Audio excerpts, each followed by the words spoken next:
জনই আজকে চাই আর কি, তাই না? মানে 26 জনকে চাকরি দিতে চাই। Thank you. ওকে,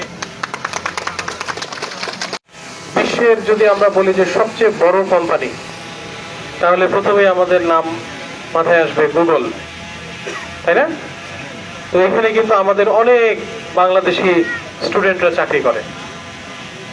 বিশেষ হয় যেমন আমাদের, আমি সিলেট শাহজালাল বিশ্ববিদ্যালয় থেকে অনার্স মাস্টার্স করেছি, সেখানে সিলেটের অনেক ছেলেপেলে তারা ভালো ভালো পজিশনে গুগলে চাকরি করছে, অ্যাপেল এই কোম্পানিতে চাকরি করছে, কাজ করছে।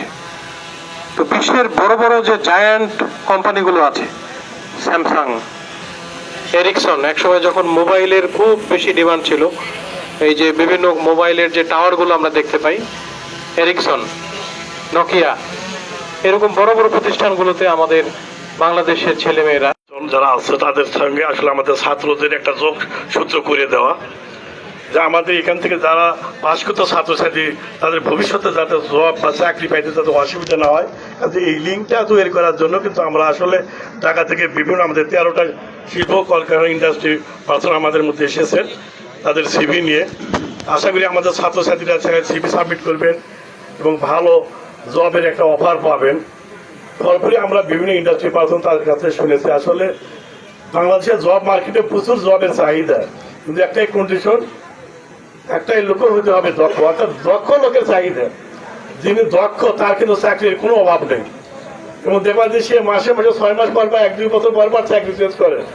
আমাদের প্রধান অতিথি মহোদয় বললো, উনি ইতিপূর্বে কিন্তু অনেক চাকরি করছেন, আমরাও কিন্তু 3-4টা বেসরকারি ফার্মে কিন্তু চাকরি করে আসছি। কাজে আমরা জানি কি অবস্থায়, কাজে দক্ষ যদি হওয়া যায় সঠিক, তাহলে আমার মনে হয় তার ক্ষেত্রে কোনো চাকরির সমস্যা হবে না। এখন প্রয়োজন অনেক, এই জিনিসটা, এই গুরুত্বটা ওনারা যেমন বুঝতে পারতেছে, ওই জিনিসটা বুঝতে হবে। আমাদের ছাত্রছাত্রীদের সাথে ওনাদের যে জব ফেয়ারের মাধ্যমে আজকে যে পরিচিতিটা, যে ওনারাও একদিন ছাত্র ছিল, আমিও দিনাজপুর পলিটেকনিকের 97 ব্যাচে ইলেকট্রিক্যালে। তো আমরা এক সময় চাকরি করছি, চাকরি করার পরে আমরা চিন্তা করছি না চাকরি বাদ দিয়ে অন্য কিছু করব, আমরা নিজেরা উদ্যোক্তা হব। আমরা তখন উদ্যোক্তা হয়েছি। সেজন্য প্রথম প্রয়োজন অভিজ্ঞতা, যদি অভিজ্ঞতা না থাকে আমরা কিছুই করতে পারবো না।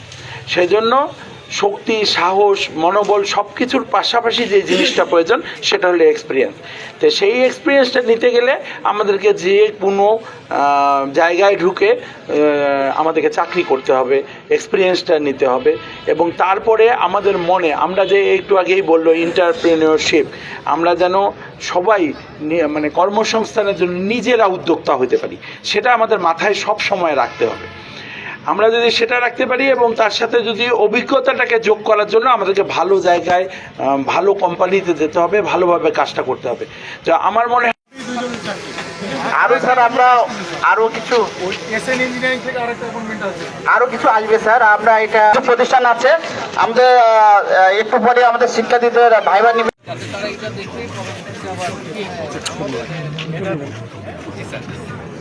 পলিটেকনিক থেকে যারা বের হয় এরা কিন্তু এমবিএ বের হতে পারে না।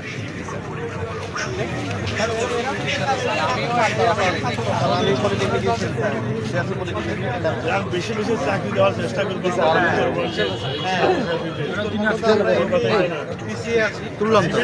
প্রচুর লোক লাগে, আমি কিন্তু প্ল্যানিং ছিলাম আমাদের সাথে জিপিএস ইস্পাতের সাথে একটা সিস্টেম যেমন হচ্ছে, যেমন টাউন সিমেন্ট আছে, এটার সাথে টিকি গ্রুপ মার্চ করে প্রিমিয়ার সিমেন্ট হচ্ছে। তো আমরা আমাদের একটু উইক্স ফ্যাক্টরি আছে, মানে আমাদের উইংস অনেক বড়।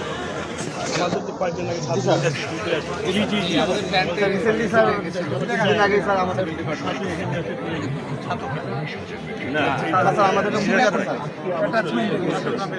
তাতে করে আমাদের প্রতিদিনের ক্যাপাসিটি হয়ে যাবে প্রায় 4 লক্ষ ব্যাগের মালামাল প্রসেসিং থেকে শুরু করে উৎপাদন, তারপরে এটাকে আবার বিতরণ করে তাকে কালেকশন করা, ব্যাংকে পরিশোধ করা, এই যে একটা বিশাল বড় কর্মযজ্ঞ। এখানে প্রায় কয়েক হাজার সহকর্মীবৃন্দ আমাদের সাথে কাজ করছেন এবং নিরলসভাবে কাজ করছেন তাদের অক্লান্ত পরিশ্রমের দ্বারা, এবং তাদের আপনার হচ্ছে আমরা বিভিন্ন কলেজে প্রতি ধাপে ধাপে আমরা আরিফের মাধ্যমে অনেক কি ধরনের ইয়ে দেন ইলেকট্রিক্যাল নাকি সিভিলের ছেলেমেয়েরা বেশি সারা বাংলাদেশে আর মেকানিক্যাল পাওয়ার ফ্যাক্টরি আমাদের রেডিউস প্ল্যান আছে আমি একটু এটা নিই আপনারা কাজ করেন এটা অবশ্যই স্যার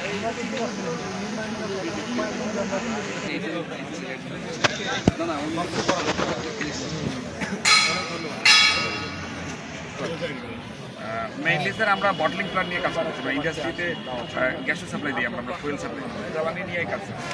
আগে বলছিলাম মানে আমাদের এই টেকনিক্যালি অনেক আমাদের আমরা চাই আরো বেশি